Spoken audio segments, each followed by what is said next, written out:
Hello, my friend, and welcome to Pro Wrestling Daily. My name is Aaron Machbitz. Raw on Netflix premiere episode debut stats are finally in. So Netflix and WWE announced that the debut episode of Raw on Netflix had 4.9 million views live globally and was watched by 2.6 million viewers in the US. So for context, Netflix defines global views as a total view hours for the program divided by the runtime.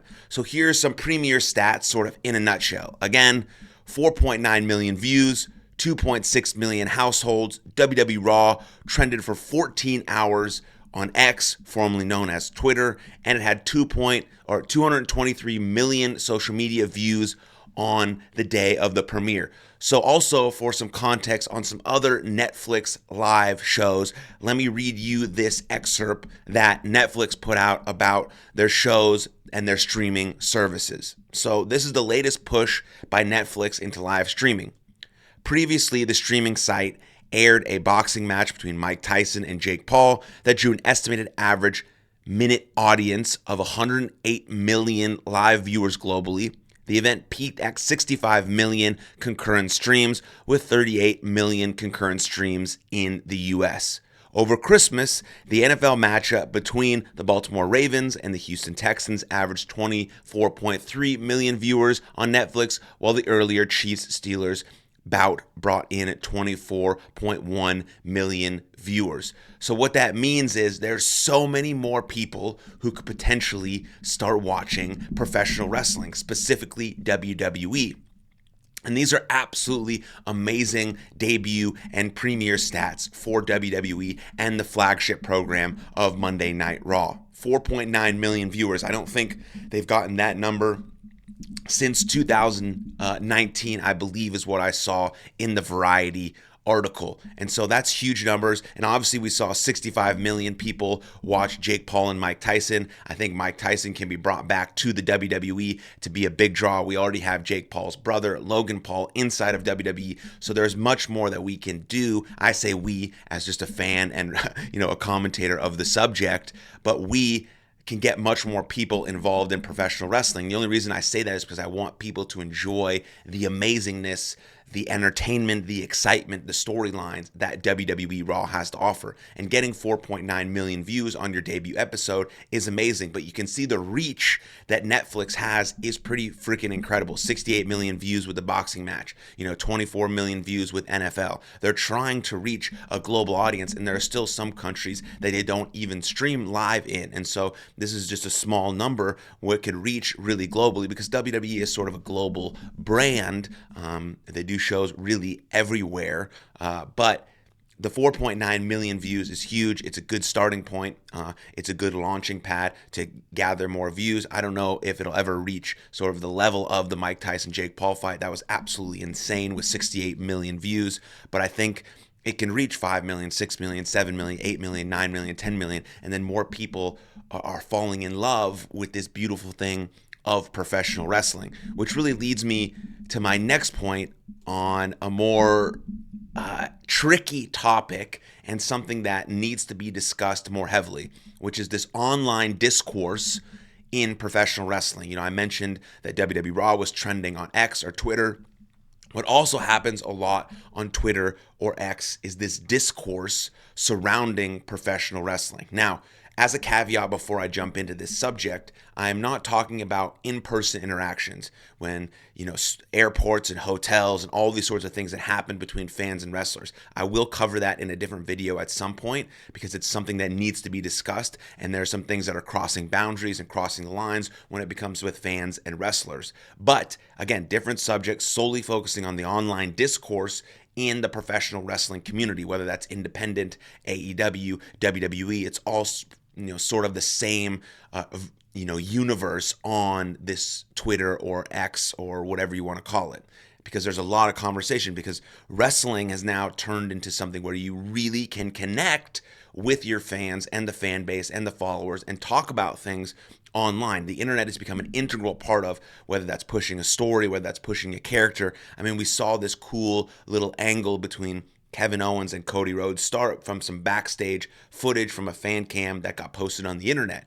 That is like sort of using the power of social media and the sort of making it sort of a surprise factor in that regard. So all professional wrestlers, whether they're independent, they work for AEW, they work for WWE, are trying to utilize the internet to reach more people. That's basically what Netflix is and why they got on the streaming service. And Twitter and X is another form of that. But the discourse that goes on online is not good, and it's not healthy, and it's not conducive. And that could be said almost about anything that happens internet-wise, right? Usually the conversation goes off the rails. People get mean, people get vicious, people don't understand these types of things. But I'm going to talk first about the point of view of a wrestler. I think that professional wrestlers, I don't know majority, but a lot of stuff that I've seen, these professional wrestlers are incredibly rude to fans on X. Now, if you don't fucking understand, dude, like, you wouldn't have a job as a professional wrestler traveling the world doing the thing that you supposedly love if there was no fans. So I don't understand why you're so keen on being so rude and attacking people on the internet. If you can't read a tweet that is maybe, criticizing you or not something you agree with, or it's like, you're like, take a second, pause, relax, like, chill. You don't have to respond right away. You're supposed to be a grown-ass adult. You're supposed to be a professional. And there's a way to do heel work without being a dickhead, right? Heel work, this is very, very serious point. Heel work on the internet is important because it gets your character over. It shows people that you're in character throughout, not just on the show, but online and all these sorts of places, and it allows people to buy in more to your character. But being a heel is not commenting on someone's tweet who tweeted at you saying, kill yourself. That's not heel work. That's just being absolutely rude and vicious, and it's unnecessary. And we could talk about mental health. That's a whole different conversation inside of professional wrestling and with fans and all of that. And we'll get into that because it's a very serious subject and passionate subject of mine. But that's not creativity. That's not heel work. That's just like lame, asshole type behavior that doesn't raise your character or get people more invested in who you are as a character or your story. Like, professional wrestling is about creativity, and we have to display that creativity on the internet.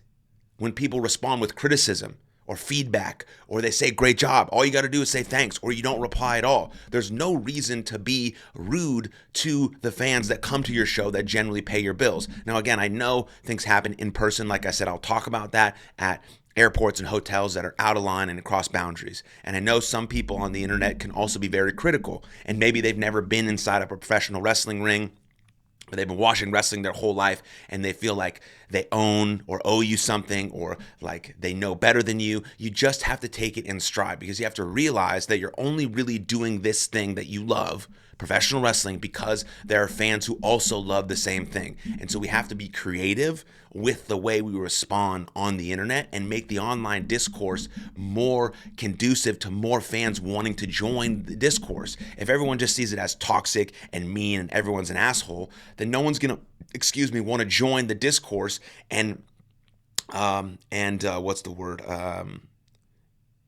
invite more people to join and tune into the conversation and have these discussions about what might happen, these predictions, these rumors, all these sorts of things. And that's why it's important. Now it goes the other way around too, but I'm less like concerned about fans to wrestlers, because the wrestlers are the ones that need the fans. And it's our job as pros to be that way, to be the professionals. These fans are going to say and do whatever they want. That's generally okay, because that's what the social media free speech platform allows. But as pros, we have to respond creatively, maybe not respond at all, understand that the fans are the reason that we have this job, and we want to treat them as best as humanly possible, because they're what drive this business. And so the online discourse in professional wrestling all over, whether it's WWE, AEW, independent, needs to get better. It has to get better. Now, I will discuss in another video again, sort of in-person interactions. I'll also discuss mental health in terms of professional wrestling. I will also discuss how fans need to interact with pro wrestlers. But this one is about pro wrestlers taking a stand, knowing that we can respond creatively to keep pushing our character, our story, and our narrative, but we also can think about the person on the other line, being kind, being understanding, or not responding at all, and understanding mostly that professional wrestling is driven by fans. And if there are no fans, there are no shows, you have no job. So think about that the next time you want to be quick, rude, and dickheadish to a fan who's coming to pay to see you, who loves you, who wants to watch you, and cares about what you're doing inside that professional wrestling ring. And so that's what I have to say. Thanks for tuning in. Cheers. See you guys next time.